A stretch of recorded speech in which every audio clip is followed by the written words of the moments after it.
I knew my life was different just by the smiling faces I seen every day when I went to school.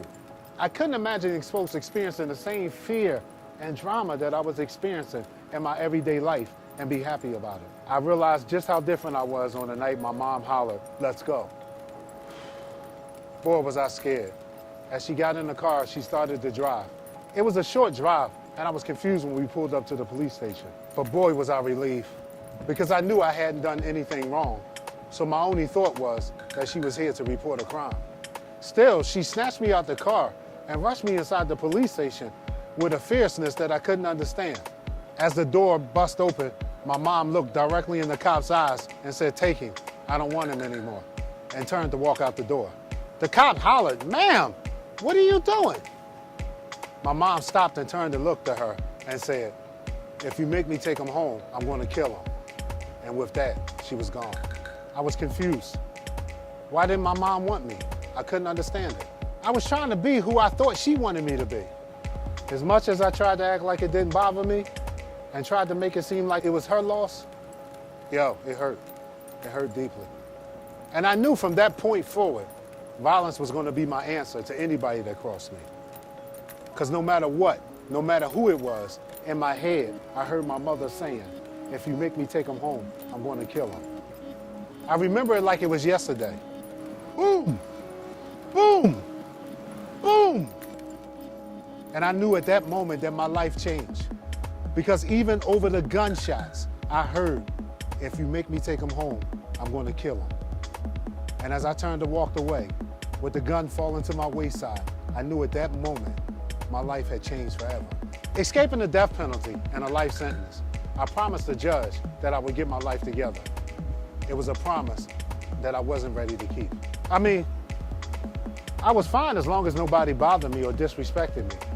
But the moment they did, I heard it over and over again. "If you make me take him home with me, I'm going to kill him." And it triggered something inside of me. Physically and mentally, I was tired. And so when I found myself standing in front of the hearing examiner for yet another transgression of violence, I said I had nothing to say when he asked. He said to me, "I'm gonna give you 2 years in solitary confinement to think about it." Walking back to my cell, I was mentally and physically tired. I wasn't sure what I was gonna do next. After they took the cuffs off me and placed me in my cell, I looked up and caught a glimpse of myself in the mirror. And I asked myself, "Who are you?" I was stunned when I didn't have an answer. So I grabbed a pen and a piece of paper and started writing about everything that I experienced in my life up until that point. And I realized that I was suffering from insecurity and low self-esteem. You see, my thought process was simple.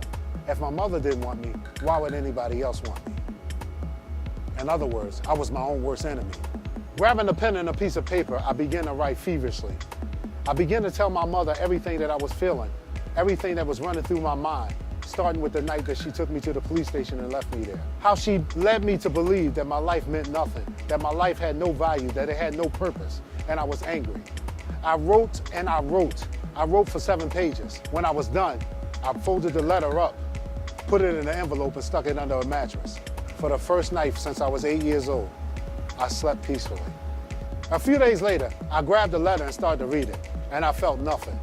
I knew at that moment that I was free. I was free of my mom abandoning me, of me taking responsibility and holding myself accountable for my mom not wanting me anymore. My life had changed from that moment on. February 10th, 2003, it was time to show and prove. Walking out of the State Correctional Institution of Dallas, I knew that it was my time to shine. But I also knew that I was a scarlet letter. Instead of A for adultery, I knew it was going to be C for convict. I, Maxwell Brown, wanted to prove to society that I belonged, that I could fit in. Walking out of prison, I knew there was no going back. Diminishing that C was easier than I thought. Do you want to know how? Well, I'm about to tell you how it works for me, can and will work for you.